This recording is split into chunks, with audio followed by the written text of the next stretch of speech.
सारी press conference करते हैं।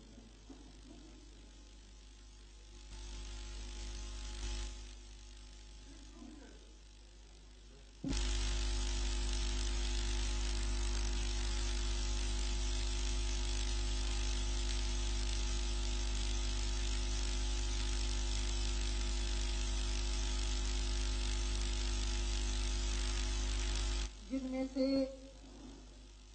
19 सीटें मेरे उस क्षेत्र की भी होंगी जिसके अंतर्गत मेरा लोकसभा क्षेत्र आता है, बुंदेलखंड की। बुंदेलखंड के लिए अभी तक केंद्र की सरकार से 3,630 करोड़ रुपए दिए जा चुके हैं, जिसमें राष्ट्रीय आपदा प्रबंधन कोष से 1,304 करोड़ रुपए, मनरेगा के लिए 700 करोड़ रुपए, नीति आयोग के रिकमेंडेशन पे 264 करोड़ रुपए,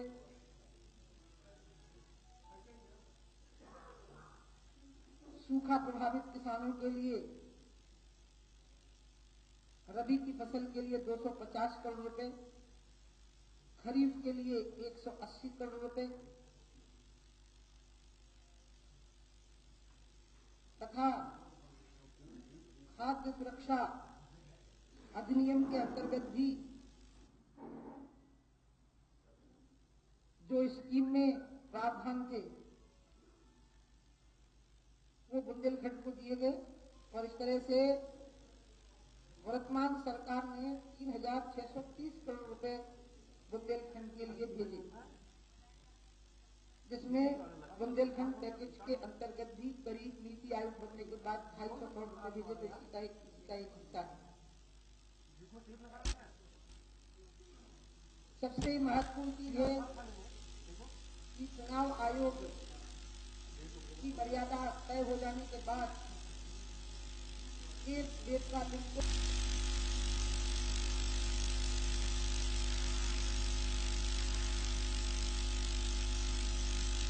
शुरुआत की लॉन्चिंग नहीं हो सकी क्योंकि कोड ऑफ कंडक्ट लागू हो गया था, लेकिन केंद्र का लिंक शुरू होने के लिए तैयार है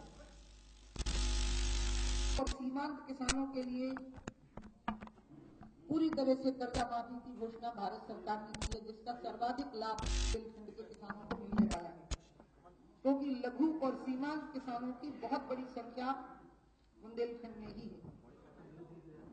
बुंदेलखंड 53 सीटों में से सिर्फ 19 सीटों वाला है, लेकिन चर्चा का विषय बहुत है। पूरी दुनिया में, पूरे भारत में कम सीटों वाला क्षेत्र होते हुए भी चर्चा का विषय बना 3 कारणों से। एक, ये भारत के सबसे गरीब 3 इलाकों में से एक है। बोलंगिर, कालाहांडी, नुआपाड़ा, कोरापुट जो उड़ीसा के हैं, बिहार का हजारीबाग और पलामू का जो एरिया है, और बुंदेलखंड। तो अत्यधिक गरीब होने के कारण इसको अंतर्राष्ट्रीय स्तर पर यह चर्चा का विषय रहा। दूसरा, ये चर्चा का विषय इसलिए बना क्योंकि यहाँ पे पानी होते हुए भी सिंचाई के साधन कम है। ये बहुत आश्चर्य की बात है। वाटर बॉडीज हैं, लेकिन उनका उपयोग ना इरिगेशन के लिए है, ना ड्रिंकिंग वाटर के लिए है। और तीसरा कारण है कि बुंदेलखंड के अधिकतर किसान लघु और सीमांत किसान हैं। इसलिए केंद्र सरकार के द्वारा घोषित की गई जो कर्जा माफी की हमने घोषणा की है, उसका सर्वाधिक लाभ बुंदेलखंड के लघु और सीमांत किसानों को होने वाला है। और हमने ये तय किया है कि पहली ही कैबिनेट में, उत्तर प्रदेश की बनी हुई सरकार की पहली ही कैबिनेट में हम लघु और सीमांत किसानों की कर्जा माफी की घोषणा करेंगे, जिसका सर्वाधिक लाभ बुंदेलखंड के किसानों को होगा।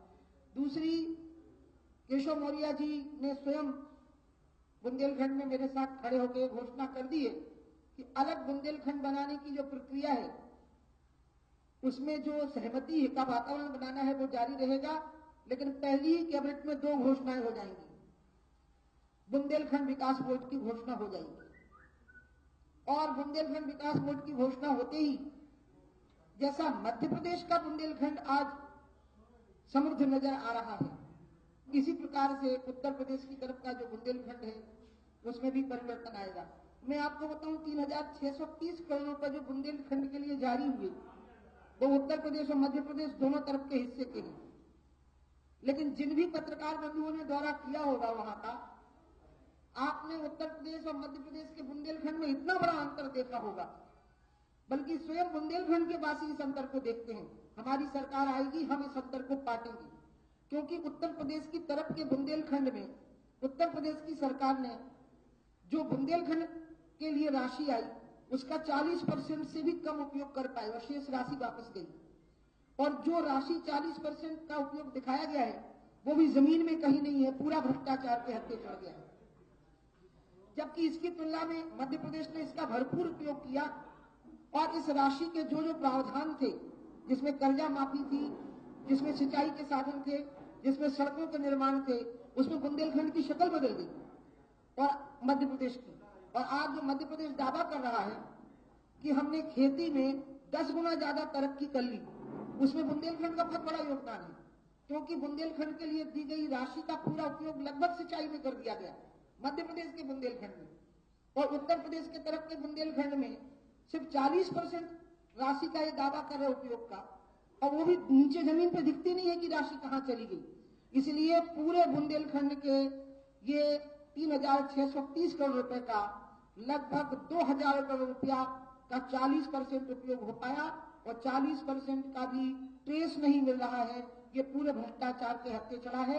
हमने फैसला किया है, हमारी सरकार उत्तर प्रदेश में बनते ही पहली कैबिनेट में बुंदेलखंड विकास बोर्ड बनेगा और जो राशि है उसका हम सही उपयोग करेंगे और लघु और सीमांत किसानों का कर्जा माफी भी पहली ही कैबिनेट में होगी और उसका भी सर्वाधिक लाभ बुंदेलखंड को मिलेगा। वैसे तो पूरे उत्तर प्रदेश की स्थिति खराब है, 3 चरणों के चुनाव हो चुके हैं, बहुत शांति से हो गए। मैं चुनाव आयोग का बहुत बहुत अभिनंदन करती हूँ। मैं प्रदेश की जनता का भी बहुत अभिनंदन करती हूँ।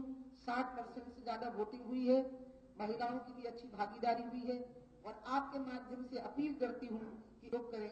मैं आपके माध्यम से अपील करती हूँ। अब आप लोग मुझसे सवाल करिए।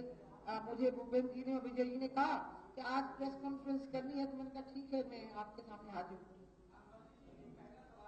विजय मिश्रा जी हैं इंडिया न्यूज से।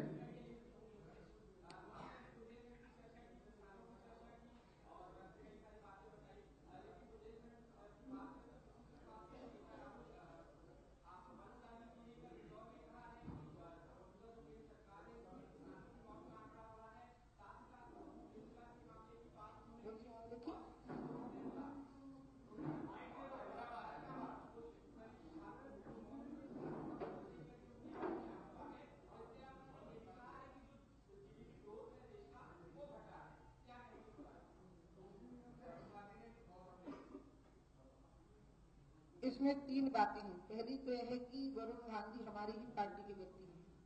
दूसरा, आप यकीन मानिए उन्होंने ऐसा कहा है, ये मैंने अभी देखा नहीं कहीं, तो जो मुझे पता नहीं मैं उसको प्रतिक्रिया नहीं दे सकती। मनीष मिश्रा जी।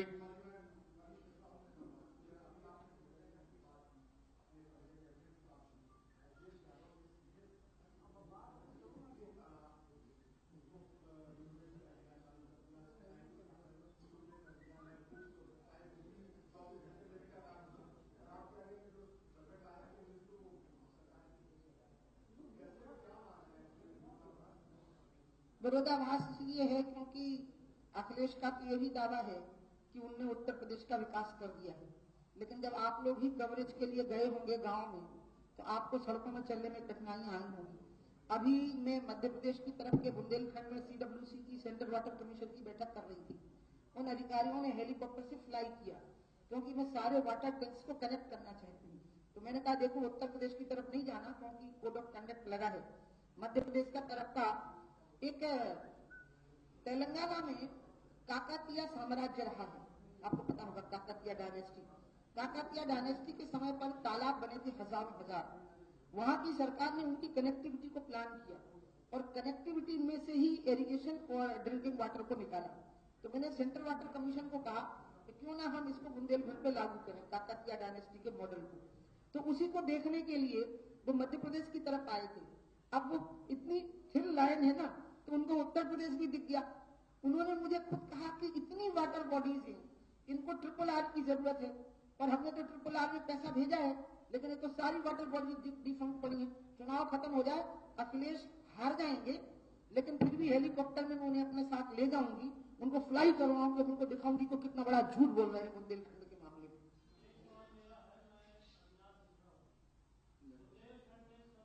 विजय बोलेगा तब ना। ठीक ठीक ठीक, अविनाश जी। हाँ,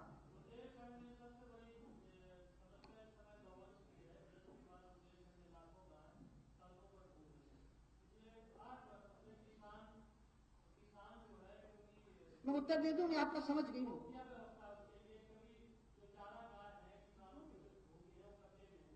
मैं आपका प्रश्न समझ गई हूँ, क्योंकि आपने जो कहा है वो तकलीफ को मैं देखूँ। आपने बिल्कुल इतना उचित प्रश्न उठाया है। उनको अन्ना पशु कहते हैं, ये अनाज से अन्ना बनाया है। क्या हुआ कि जब बहुत सूखा पड़ गया तो लोग जो पशु थे उनको रख नहीं सके, और खास करके जो दूध नहीं देने वाले पशु थे या जो बैल उपयोग में नहीं थे उनको छोड़ दिया खुला।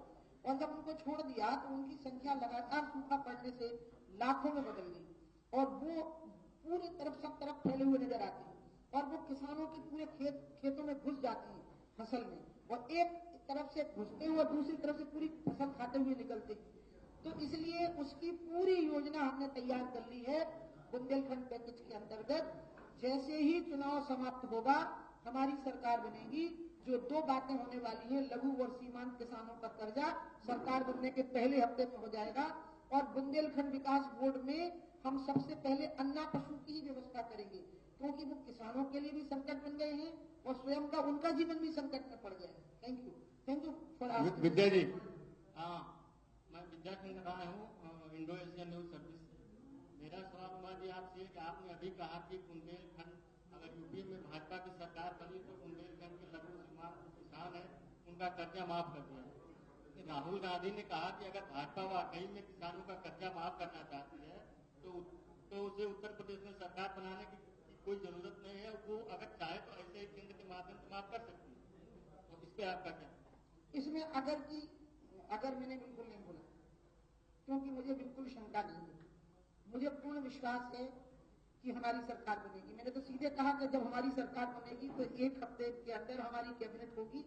सरकार बनने के बाद में उसमें हम लघु और सीमांत किसानों का कर्जा माफ करेंगे, और इसके साथ ही साथ हम बुंदेलखंड विकास बोर्ड का गठन करेंगे, अन्ना पशु की समस्या का भी निराकरण करेंगे, और सूखा प्रभावित लोगों को जो आज तक मुआवजा और बीमा की राशि नहीं दी, सरकार ने भेदभाव किया, वो भी हम करेंगे। आपने जो बात कही है तो राहुल को कम से कम इतनी समझ तो होनी चाहिए ना कि हम बीच चुनाव में कैसे घोषणा कर देंगे राहत की। मुझे लगता है कि बहुत ज्यादा थकान के कारण उनको ध्यान नहीं रहता है कि वो क्या बोल रहे हैं। विवेक तिवारी जी, जी जी,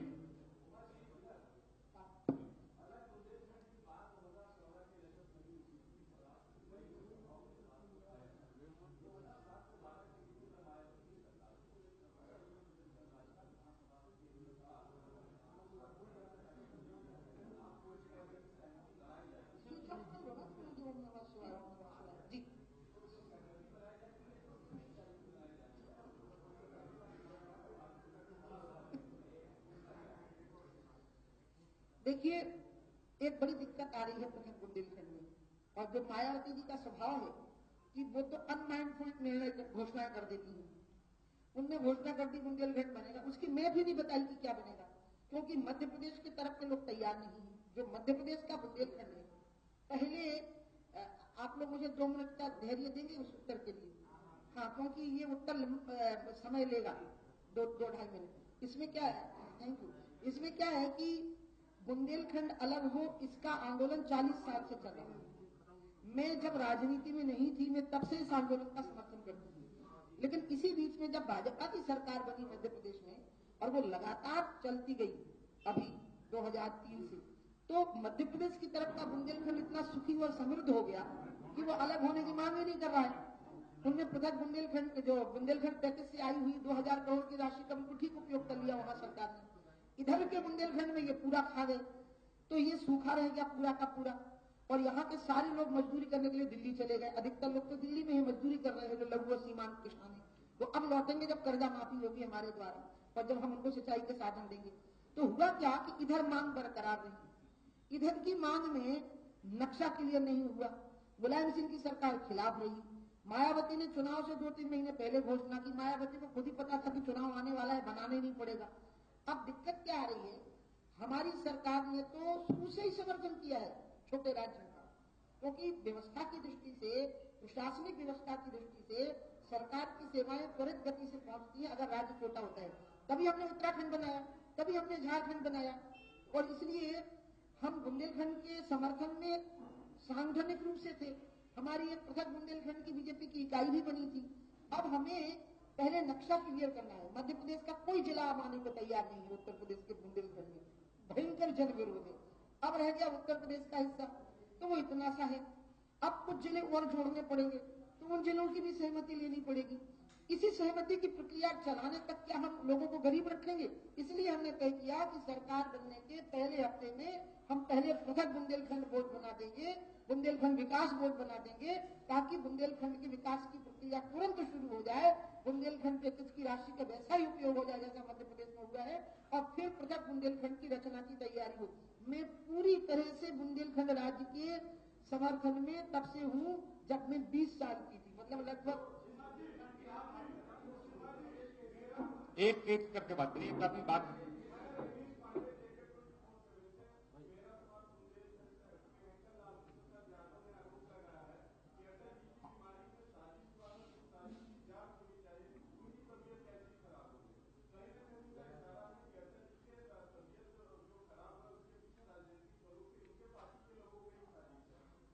एक तो लालू जी भारत के राजनीति के हजूर व्यक्ति माने जाते हैं, और इसलिए मैं लालू जी को कहूंगी कि वो लखनऊ जाएं और अटल जी के परिवार के लोगों से मिलके आए, क्योंकि ये बात अटल जी के परिवार के लोगों से पूछी जानी चाहिए। उनकी दत्तक पुत्री से और उनके जो भतीजे हैं, भांजे हैं, अनूप मिश्रा जी जो सांसद हैं, ये लालू यादव जी के बजाय अगर उनके परिवार के लोगों से ये बात पूछे और लालू जी वहां जाए, वो ज्यादा अच्छा होगा।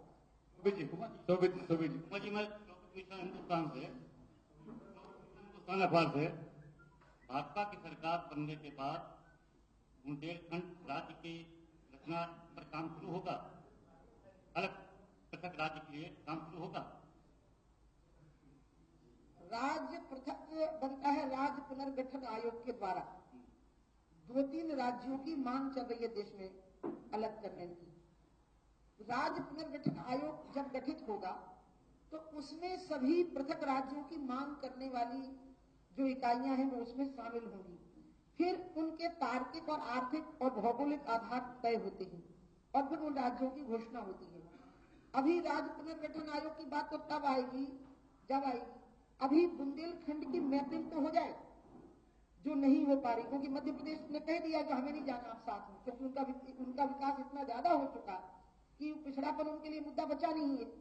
तो ऐसी स्थिति में अभी हम बुंदेलखंड विकास बोर्ड बना देंगे सरकार बनने के 1 हफ्ते के अंदर, और पुराना जो बुंदेलखंड पैकेज का पैसा है जो वापस चला गया उसको भी हम लेकर के आएंगे, जो भ्रष्टाचार हुआ उसकी भी जांच बिठाएंगे, और तुरंत हम वहां पे सड़क की, रोजगार की, और अच्छा आपने कर दिया तो मुझे दूसरा इसका हिस्सा याद आ गया।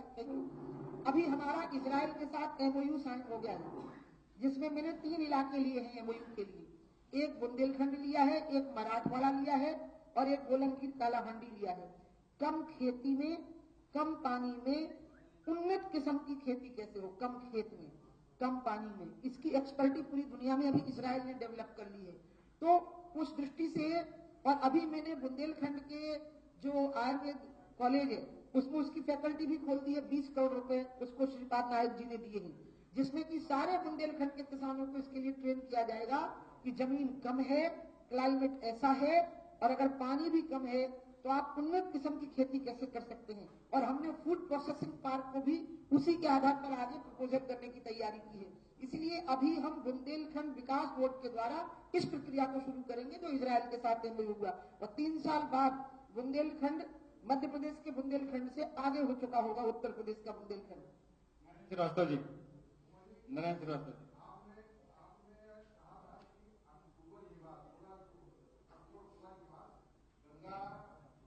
सफाई के बारे में शुभ संकेत मिलने शुरू हो जाएंगे। अभी तक कुछ दिखाई नहीं पड़ रहा है। अब मैं इस पे भी मीडिया के बंधुओं से धैर्य का वरदान मांगूंगी, क्योंकि इसका उत्तर मुझे देने में 2.5-3 मिनट लग सकते हैं। और कई बार जरूरी नहीं होता है कि आप पूरा लिखें या दिखाएं, लेकिन एक बैकग्राउंड नोट तो मैं आपको प्रस्तुत करूंगी ही। एक रिपोर्ट अपनी प्रस्तुत करूंगी, सीआर इसकी रिपोर्ट आपके सामने रिपोर्ट कार्ड प्रस्तुत करूंगी।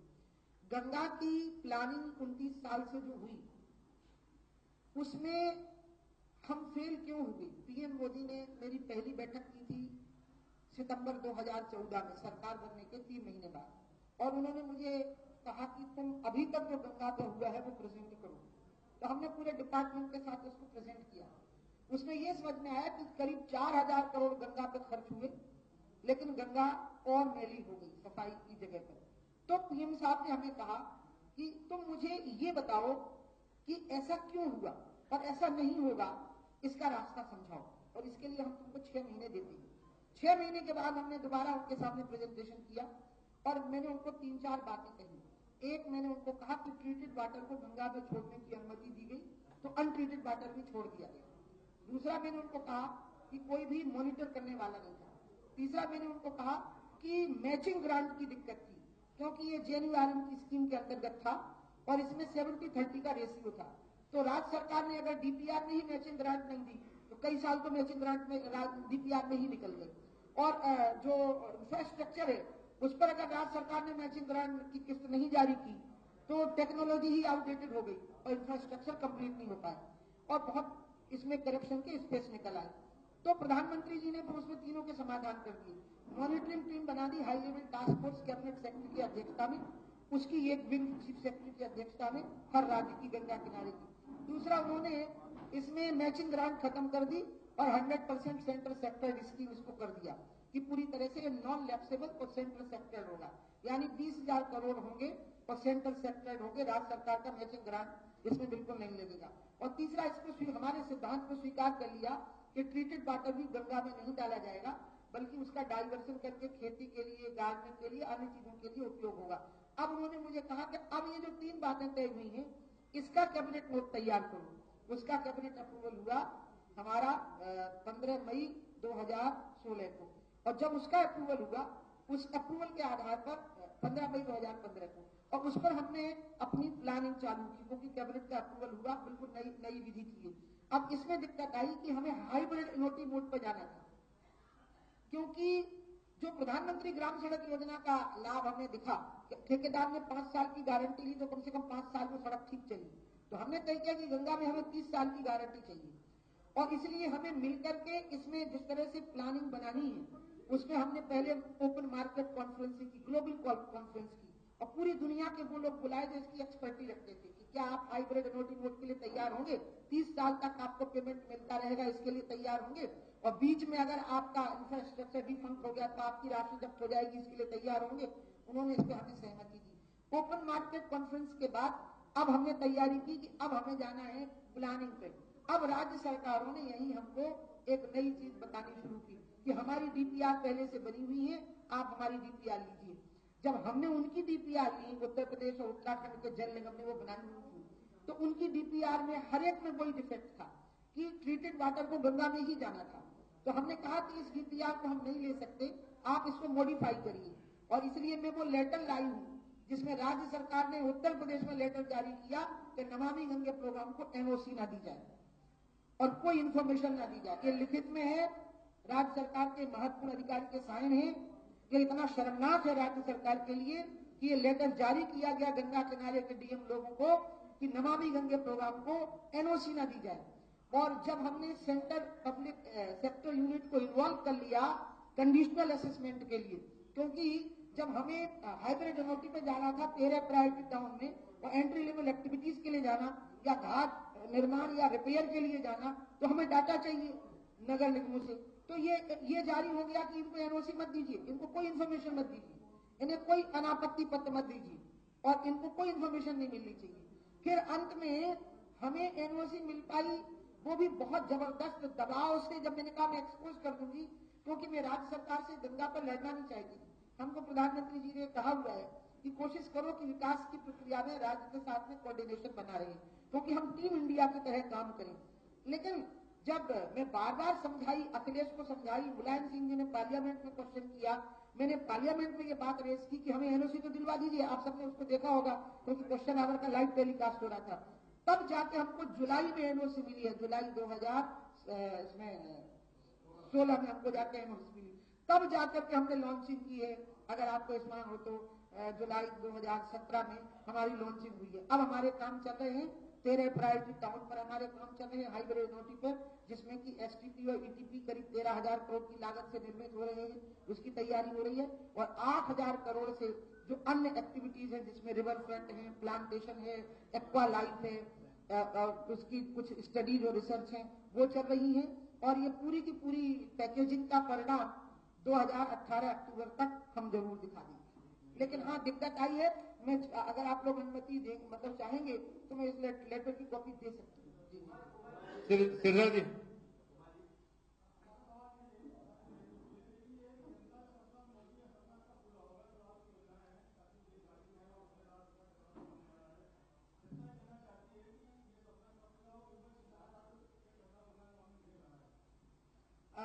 गंगा के मामले में राज्य सरकार की कहीं कोई घेराबंदी नहीं हुई है।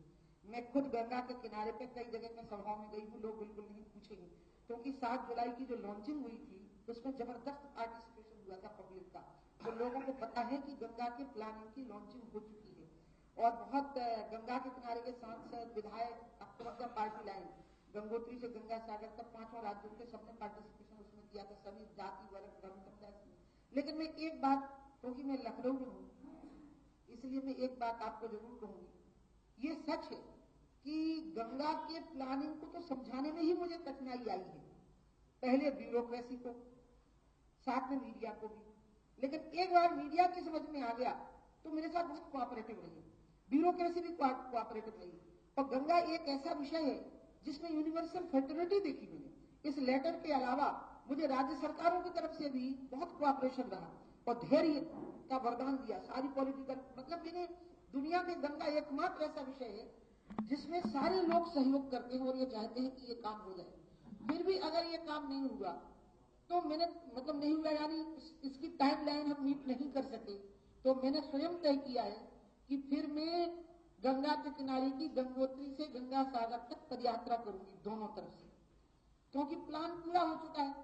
पीएम मोदी मुझे 20,000 करोड़ दे चुके हैं, मोदी जी स्वयं पूरा प्रोटेक्शन दे रहे हैं, मीडिया और ब्यूरोक्रेसी पूरा सहयोग कर रही है, सारे राजनीतिक दलों के लोग सहयोग कर रहे हैं, सुप्रीम कोर्ट भी सहयोग कर रहा है। लेकिन हाँ, प्लानिंग ही हमने ऐसी बना दी, टेक्नोलॉजी बदल दी हमने, क्योंकि पुरानी टेक्नोलॉजी पर अगर हम बनाएंगे तो वो 2-3 साल में फिर काम खराब हो जाएगा। इसके लिए थोड़ा पेशेंस और थोड़ा समय चाहिए था, थोड़ी टॉलरेंस चाहिए थी। मुझे खुद अपने स्वभाव में इतना परिवर्तन करना पड़ा। मैं आपको बताऊं कि मतलब कई बार तो ऐसा हो गया, मैं आपसे छुपाऊंगी नहीं, कि मैं पीएम के सामने बिल्कुल ऐसे बैठ गई कि नहीं हो सकता, मैं नहीं कर पाऊंगी। तो उन्होंने कहा कि नहीं, इसमें टाइम लगना ही है, घबराओ मत। मतलब मुझे लोग समझाते हैं कि घबराओ मत, इसमें टाइम लगना ही है। मैं तो प्राण दे दूंगी अगर गंगा पे मैं काम नहीं कर सकी तो। मुझे तो अविरल और निर्मल गंगा देनी ही है देशवासियों को। अपने प्रधानमंत्री को मुझे उपहार देना ही है, क्योंकि मेरे प्रधानमंत्री ने कसर छोड़ी नहीं। मुझे 20,000 करोड़ रुपए का अलॉटमेंट 2 साल पहले हो गया, कैबिनेट का अप्रूवल 2 साल पहले हो गया, हाई लेवल टास्क फोर्स 2 साल पहले बन गई। फिर भी अगर हम टाइमलाइन की बात मैं कर रही हूँ, अगर हम गंगा को अविरल और निर्मल नहीं कर सके तो मैं तो अपने प्राण दान कर दूंगी गंगा। सतीश चतुर्वेदी जी,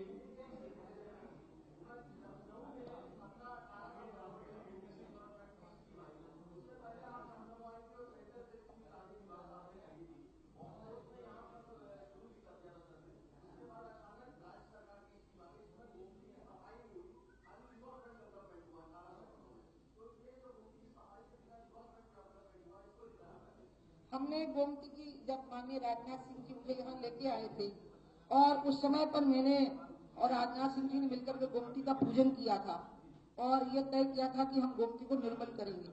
इसके लिए यहाँ पर कुछ सीवेज ट्रीटमेंट प्लांट लगने थे, कुछ बायो रेमेडी के द्वारा होना था और थोड़े रिवर फ्रंट बनने थे। मुझे कई बार अखिलेश ने कहा कि आप एक बार आकर के हमारा गोमती का काम देखो। संयोग से आ नहीं पाई और जब मैं आई तो चुनाव शुरू हो गए थे, तो मैं डॉक्टर दिनेश शर्मा को मेयर को लेके अभी गई थी।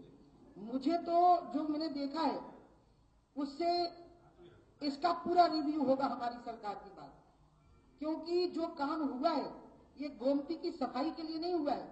ये जो रिवर फ्रंट बने हैं ये तो भू माफिया का कब्जा करवाने के लिए हुआ है। तो इसमें जो सैकड़ों करोड़ खर्च कर दिए गए हैं कि रिवर फ्रंट बन जाएगा और गोमती बीच में से गंदी बहेगी, यानी कि उस रिवर फ्रंट से लगी हुई जो जमीन है उनके भाव बढ़ेंगे अब, और खुद रिवर फ्रंट पर मॉल बनेंगे, दुकानें बनेगी। वो दुकानें किस तरीके से दी जाएंगी इसकी एक प्लानिंग बनेगी। और हमको कहा गया कि आप अपना काम रोक दीजिए और हमारे साथ मिलकर के करिए। मैंने उनको ये कहा कि हम तो गोमती को निर्मल करेंगे, क्योंकि नदी के फ्लड प्लेन को कभी नहीं बांधना चाहिए।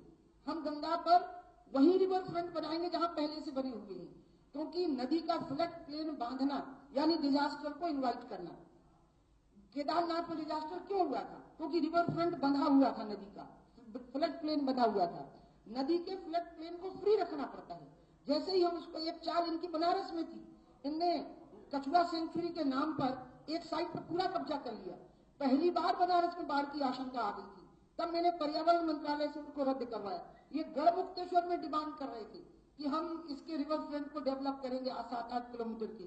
इनकी प्लानिंग थी वहां की जमीन पर रिवर फ्रंट डेवलप करके और फिर वहां पे एक सिटी बना देना। तब मैंने कहा कि हम फ्लड प्लेन में कहीं भी वहां रिवर फ्रंट नहीं बनने देंगे जहां पुराने समय से रिवर फ्रंट नहीं है, क्योंकि जो पुराने समय के रिवर फ्रंट है वो फ्लड प्लेन को ध्यान में रख करके बनाए गए। जैसे बनारस के जो घाट हैं वो ये ध्यान में रख के बनाए गए कि वहां फ्लड प्लेन नहीं है। कानपुर का जो घाट है वो रिवर फ्रंट जो बने हैं वो फ्लड प्लेन को ध्यान में रख करके बनाए गए हैं। नदी के फ्लड प्लेन पे मकान बनाना यानी धन हानि और जन हानि को न्योता देना।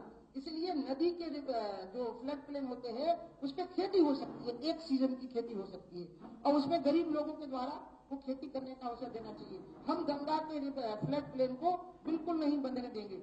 गोमती के साथ बहुत बड़ा अन्याय हुआ है, मैं इसकी जांच उठाऊंगा। जी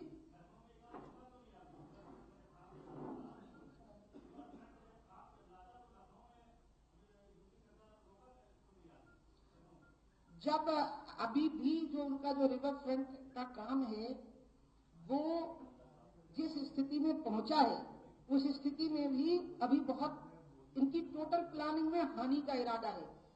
मुझे जो सूचना दी गई थी, मैंने अखिलेश को खुद कहा कि जो आप रिवर फ्रंट बना रहे हो उसमें सीवेज नेटवर्क भी बन रहा है कि नहीं, और अगर कोई इंडस्ट्रियल एफ्लुएंट गिर रहा है वो भी बन रहा है कि नहीं। उन्होंने मुझे कहा कि बन रहा है, और जब तक मुझे जानकारी होती आचार संहिता लग गई। हम रोक लेंगे, इसको ठीक करेंगे, इसको मॉडिफाई करेंगे, बस इतना ध्यान रखेंगे कि ये भू माफिया के लिए नहीं होगा, गोमती की निर्मलता भी होगी और लोगों को सुविधा भी रहेगी। गंगा की तमाम बातें हो रही है, गंगा की तमाम बातें हो रही है। प्रधानमंत्री मोदी ने कहा था कि गंगा मैंने उनको बुलाया है, आपने कहा कि गंगा की निर्मल को पवित्र करना है, प्राण भी दे देंगे इसके लिए। अखिलेश यादव तमाम आरोप लगाते हैं आप लोगों पर, कहते हैं कि गंगा मैया की कसम खा करके आप लोगों को कहते हैं कि आप लोग बड़े झूठे वादे करते हैं, गंगा मैया की कसम खा लें और सच बोलें। तो आप गंगा मैया की कसम खा के कुछ सच तो बोलते हैं अखिलेश जी के लिए। अखिलेश यादव ने क्या किया? नहीं, मेरे को गंगा मैया की कसम मुझे तो अखिलेश ने खाने के लिए कहा नहीं। प्रधानमंत्री जी तो कहा है, और प्रधानमंत्री जी को भी जो प्रधानमंत्री जी को भी जो उन्होंने खाने के लिए कहा वो बिजली के मामले में कहा है, गंगा मैया के मामले में नहीं कहा है। मसला बिजली का है, गंगा मैया का नहीं है। लेकिन अखिलेश के मुंह से बार बार गंगा निकल रही है क्योंकि वो एनओसी हॉन्ट कर रही है उनको, जो एनओसी का हमको आज तक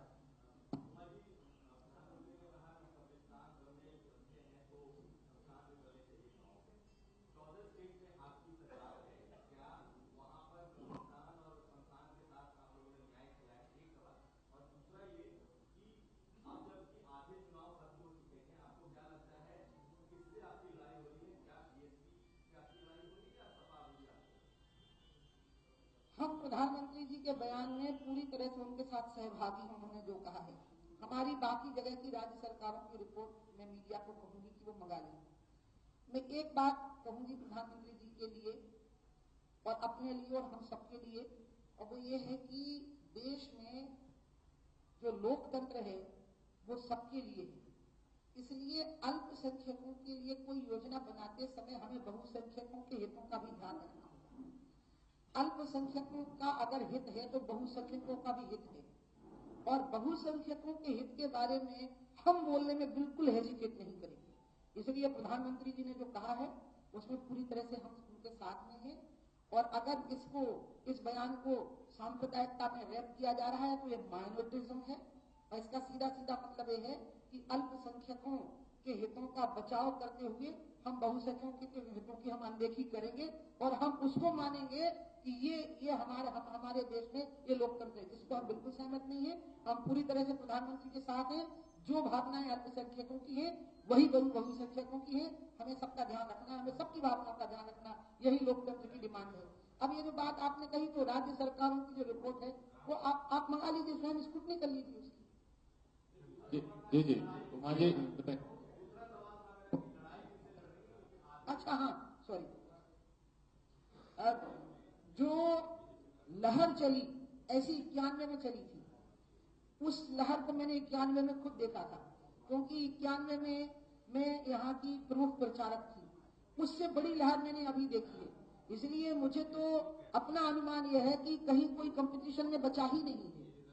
आपको मैं एक बात बताऊं, मेरा अपना अनुमान यह है कि अगर अखिलेश ने राहुल के साथ गठबंधन न किया होता तो हमारी तो सरकार बनती, लेकिन अखिलेश बहुत दमदार नंबर 2 होते। लेकिन जैसे ही उन्हें राहुल का हाथ पकड़ा, राहुल इतने हल्केपन से लिए जाते हैं इंडियन पॉलिटिक्स में, भले ही उनकी मतलब वो पार्टी में बड़ी पोजीशन है, वो अपनी पार्टी के वाइस प्रेसिडेंट हैं, और वो एक बहुत बड़ी पार्टी के वाइस प्रेसिडेंट हैं। कांग्रेस इस देश की बहुत लंबे समय तक नेशनल शासक पार्टी रही है, और वो उसके अध्यक्ष भी हो सकते हैं। हम उनको बिल्कुल हल्केपन से नहीं लेते, लेकिन वो स्वयं कुछ ऐसा करते हैं कि उनको गंभीरता से लेना मुश्किल पड़ता है। और ऐसी स्थिति में अगर अखिलेश अकेले रहते तो शायद दमदार नंबर 2 होते, लेकिन राहुल का हाथ पकड़ते ही 105 सीट में से 80 सीटें तो अकेले हम ले जाएंगे जो उनको मिल गई है। बहन जी 20 सीटों तक रह जाएंगी, जो मेरा अपना अनुमान है, और हम 250 से भी ज्यादा सीटों का मेजोरिटी लेकर के यहाँ पर आए। हेलो, हाँ उमा जी, विजय दुबे बोल रहा हूँ इधर। जी उमा जी, एक तो मेरा जानना पूछना आपसे ये है कि क्या भाजपा उत्तर प्रदेश की विभाजन से सहमत है क्या? जैसे आप बुंदेलखंड की बात तो लगातार कह रही हैं, ऐसे ही अजीत सिंह ने पश्चिमांचल की बात कहती थी, तो क्या यूपी की डिवीजन के लिए बीजेपी सहमति देती है अपनी क्या, अगर सरकार बनती है तो? नंबर 1। दूसरी बात, ये जो अभी हमारे प्रधानमंत्री को बहुत सारी दूसरी शब्दों के साथ नवाजा गया है उत्तर प्रदेश की इस पॉलिटिक्स में, जैसे कि एक दल ने तो उनको आतंकवादी तक कह दिया। ये सब जो है क्या प्रधानमंत्री के लिए इस्तेमाल हो सकता है क्या? क्या कहना है आपका इस पर? पहले वाली बात क्या थी? मैंने भारतीय जनता पार्टी छोटे राज्यों के समर्थन में हमेशा रही है। अभी भी आगे जब राज्य पुनर्गठन आयोग बनेगा तो उसमें इन सारी बातों पर विचार होगा, लेकिन बुंदेलखंड एक प्रभावी तरीके से आगे आ गया है। अगर बुंदेलखंड की मैपिंग ठीक हो जाए तो इस पर बहुत त्वरित विचार होगा। बाकी भी विचार होंगे। भारतीय जनता पार्टी तो मानती है, अब कितना होगा और कितना नहीं होगा ये राज्य पुनर्गठन आयोग तय करेगा। भौगोलिक, आर्थिक और अन्य चीजों को देख करके वो तय करते हैं। तो दूसरी बात आपने कही है, आप यकीन मानिए जब हम पर यह आरोप लगा कि मोदी जी के प्रधानमंत्री बनने के बाद भारत में इंटॉलरेंस बढ़ी है, मैं आपके सामने आज घोषित करती हूं कि पूरी इंटॉलरेंस हमारे प्रधानमंत्री के खिलाफ थी। हमारे प्रधानमंत्री से जलन थी, हमारे प्रधानमंत्री से ईर्ष्या थी। एक गरीब वर्ग में पैदा हुआ व्यक्ति प्रधानमंत्री बन गया, अति पिछड़ी जाति में पैदा हुआ व्यक्ति प्रधानमंत्री बन गया, जो बहुत तकलीफों से अपना जीवन चलाया वो व्यक्ति प्रधानमंत्री बन गया, और उसको अपनी भारत में आजादी के बाद पहली बार किसी गैर कांग्रेसी पार्टी को अपनी मेजोरिटी मिली। और वो अपनी मेजोरिटी जिस व्यक्ति से मिली, उस व्यक्ति ने जितने दबंगी से काम किए हैं, उनको रावण कहा गया, उनको गद्दाफी कहा गया, उनको हिटलर कहा गया, उनको क्या क्या गालियां नहीं दी गई, क्योंकि कांग्रेस का सामंती सोच है। ये ईर्ष्या से भरे हुए हैं, ये मान के चलते हैं कि हम इस देश के स्वाभाविक शासक और राजा हैं, और ये सामंती सोच फ्यूडल माइंडसेट अखिलेश का भी हो गया है, क्योंकि चांदी के प्लेट में मुख्यमंत्री की कुर्सी मिल गई है। और इस और वामपंथियों को परेशानी ये है कि वो जिसकी राजनीति करते थे, जिन गरीबों की, प्रधानमंत्री के साथ वो पूरे गरीब हो गए। और इसका परिणाम निकला कि वामपंथी, कांग्रेस और समाजवादी ये सब जल पड़े इस बात से कि ये गरीब, पिछड़ी, अति पिछड़ी जाति में पैदा हुआ व्यक्ति अपनी मेजोरिटी से भारत का प्रधानमंत्री बन गया। और इस ईर्ष्या के कारण उन्होंने हमारे प्रधानमंत्री का अपमान करने में कसर नहीं छोड़ी है। जनता इसका बिल्कुल ठीक जवाब देगी, ठीक जवाब देगी। उत्तर प्रदेश के जो गरीब और पिछड़े लोग हैं वो इसका जवाब देंगे। अखिलेश यादव, उमा शंकर जी हैं दूरदर्शन से। अखिलेश यादव ने कहा, जब आपने कहा कि राहुल गांधी से जो गठबंधन अखिलेश यादव ने किया है वो न करते तो मजबूती से निकल जाए। अखिलेश यादव ने बयान दिया है कि राहुल का गठबंधन पारिवारिक अंतर कलह के कारण उन्होंने किया है। आपको अंतर दो पारिवारिक अंतर कलह, जो समाजवादी पार्टी में अंतर कलह थी, उसके कारण अखिलेश यादव ने राहुल गांधी से गठबंधन किया। आपको क्या लगता है 3 चरण चुनाव कर चुके हैं, कुछ परिणाम आने लगे क्या? जो पारिवारिक कलह हुई है अखिलेश की, असल में मुझे आज एक थोड़ा ना वर्टिगो है। आप जानते हैं ना, वर्टिगो आजकल एक बड़ी कॉमन सी चीज हो गई है। तो उसके कारण जो माइक की जो खरखराहट, उसमें मुझे इरिटेशन होता है, समझ में नहीं आता है। बल्कि मैं बहुत डर भी रही थी कि कहीं बीच प्रेस कॉन्फ्रेंस में मुझे वर्टिगो ना आ जाए। तो आपने जो बात कही है, देखिए अखिलेश की पारिवारिक कलह की वजह से राहुल गांधी ने दया करके उनका हाथ थाम लिया। राहुल ये करें तो हाँ ओके, उनके यहाँ जो पारिवारिक कलह है उसमें रोज बयान बदलता है। एक दिन आशीर्वाद होता है, दूसरे दिन धिक्कार होता है। ये लड़ाई, ये अंतरकलह बिल्कुल नहीं है। ये लूट वर्सेस लूट, अपराध वर्सेस अपराध, पाप वर्सेस पाप, ये बिल्कुल भी कहीं से भी अंतरकलह नहीं। ना ये कलह है ना ये अंतरकलह है। ये तो लड़ाई इसकी है कि तूने इतना खा लिया और मुझे नहीं पता लगने दिया, इसकी है ये पूरी की पूरी लड़ाई। इसलिए इस अंतरकलह के कारण अगर अखिलेश ने राहुल का हाथ थामा है तो प्रदेश की जनता से उनको कोई सहानुभूति प्राप्त नहीं होने वाली। रामवृक्ष यादव की घटना पता है, वो परिवार का अंतरकलह था। बुलंदशहर की घटना में अपराधियों को जमानत मिल गई है, राज्य सरकार ने आपत्ति नहीं की है, ये लोगों को अच्छी तरह से पता है। इसलिए अगर उनको ऐसा लग रहा है कि अंतरकलह की वजह से उन्होंने हाथ थामा है तो थोड़े दिनों के लिए मैं अखिलेश को कहूंगी, दोनों राहुल और अखिलेश आप विपक्षना करें, थोड़ा उससे थोड़ी शांति मिलेगी। इसकी वजह से वोट नहीं मिलते हैं, लोग ऐसी बातों पर सहानुभूति नहीं दिखाते। सचिन मुदगल,